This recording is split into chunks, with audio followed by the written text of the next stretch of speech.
मित्रों नमो नमः।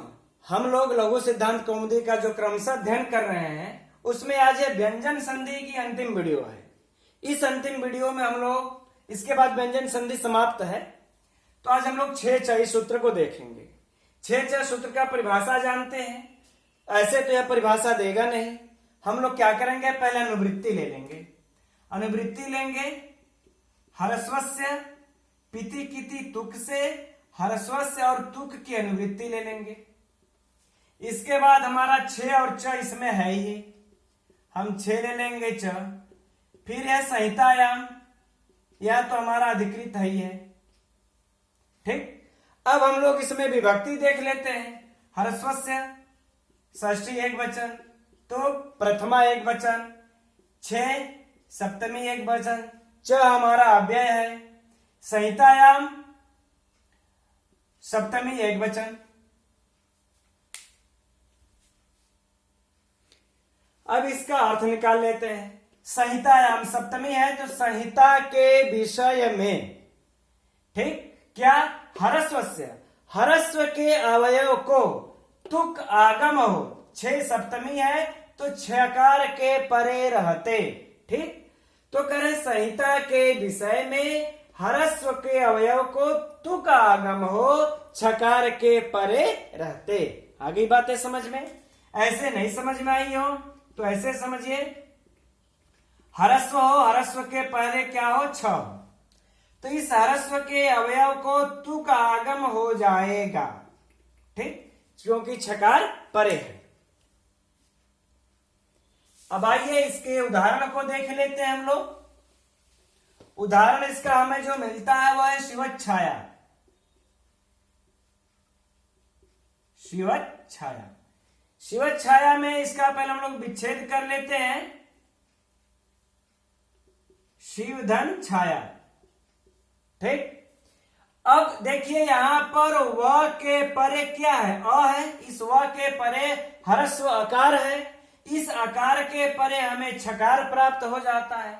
अब इसके अवयव को तुक आगम हो जाएगा, लेकिन यह तुक आगम कहां होगा, कंडीशन पूरा हो गया 6 सूत्र का, लेकिन यह तुक आगम कहां होगा, इसके लिए हम आद्यंतव टकतव को देखते हैं। तो तुक में हमारा क्या है, यह कित है, क इत संज्ञा है, इसलिए हमको कित कहते हैं। कित हो जाने के कारण आद्यंतव टकतव के सूत्र से हमको अवयव के अंत में यह आगम होगा। तो हम क्या करेंगे, शिव धन तुक, हटा देते हैं इसको, तुक धन छाया, आगम कर लिए हैं। अब क का हलंत्यम से इत संज्ञा, तकार में उकार का उपदेशज नासिक इत से इत संज्ञा, तस्य लोपा से लोप होकर के क्या बचता है, त, तो शिवत, शिवत धन छाया। ठीक,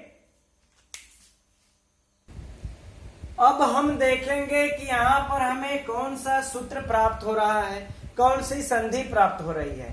इसके में देखिए यहां तकार है, तकार के परे च वर्ग का छकार है। हमको यहाँ पर इस्तो हिस्टुनाशु आराम से प्राप्त हो रहा है। यह सूत्र संधि लग सकती है, लेकिन यह 8 4 39 का है, यानी 8वें अध्याय 4थे पाद का 39वां सूत्र है। अब इसी पर हमें एक सूत्र और प्राप्त हो जा रहा है, झलाम जसो अंते, झलाम जसो अंते। यह देखिए हमें 8 2 39 का यह सूत्र है। अब यह क्या करता है कि झल को जस आदेश करता है, पदांत झल को जस आदेश करता है। तो यहां पर पद के अंत में तकार जो है वह झल प्रत्याहार के अंतर्गत आ ही जाएगा। ठीक, अब जब आ जाएगा तो हम अब इसमें से किस सूत्र को लागू करें, इस्तो हिस्टुनाशु को या झलाम जसवंते को। तो सबसे पहले हम झलाम जसवंते को लगाएंगे, क्योंकि यह पूर्व में आया है और यह सूत्र पर में आया है, और यह कब आया है, पूर्व में आया है। तो मित्रों यही इसका नियम है कि जो पहले व्यंजन संधि में कि जो पूर्व में आए पहले हम उसको लगाते हैं। इसके अनुसार हम लोग पहले झलाम जसो अंते को लगा लेते हैं। जब झलाम जसो अंते को लगाएंगे तो क्या आदेश हो जाएगा, तकार को दकार, झल को जस आदेश, जस अर्थात उसी वर्ग का तीसरा वर्ण, तो त थ द हमें शिवद धन छाया प्राप्त हो गया। यह किस सूत्र से हुआ है मित्रों? झलाम जसवंते से। ठीक, यह याद रखिए, इस तरीके से बार बार अभ्यास करने से याद हो जाएगा। इसमें तुक या किस आगम, या तुक का आगम किस सूत्र से हुआ है?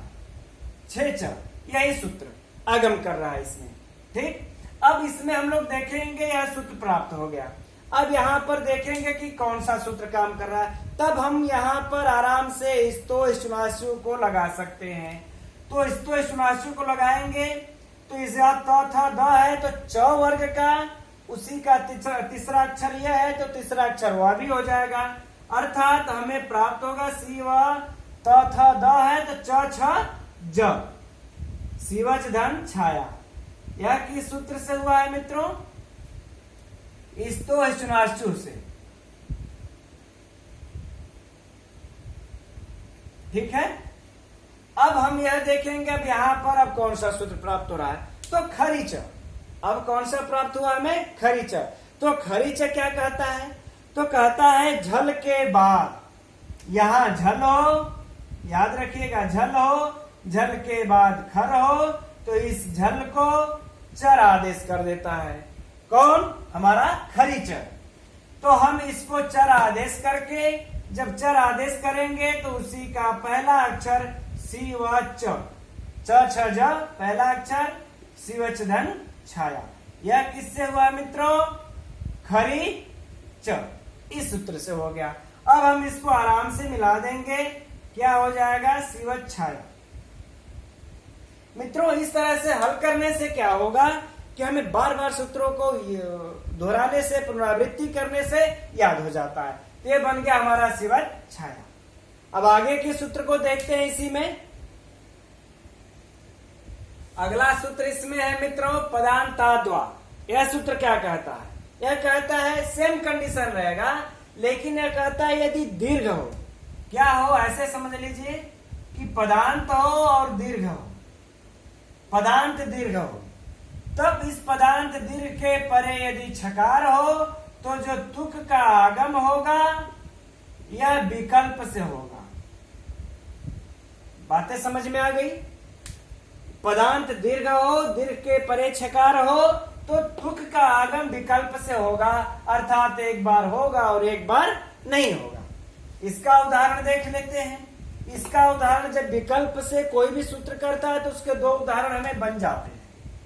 एक इसका पहला बनेगा लक्ष्मी छाया, कब? जब तुक का आगम हो जाएगा तब, और जब नहीं तुक का आगम होगा तो लक्ष्मी छाया। सीधे बस यही रहेगा।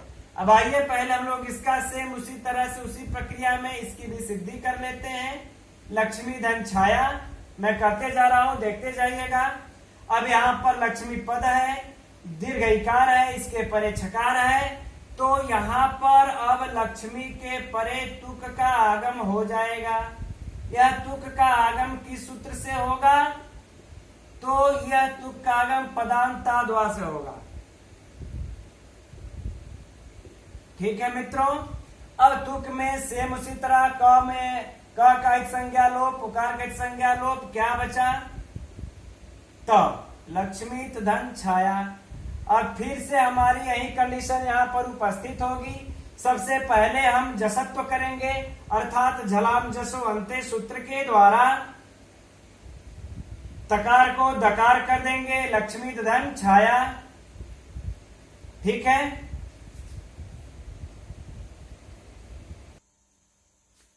अब यह किस सूत्र से हो गया? झलाम जसवंते से।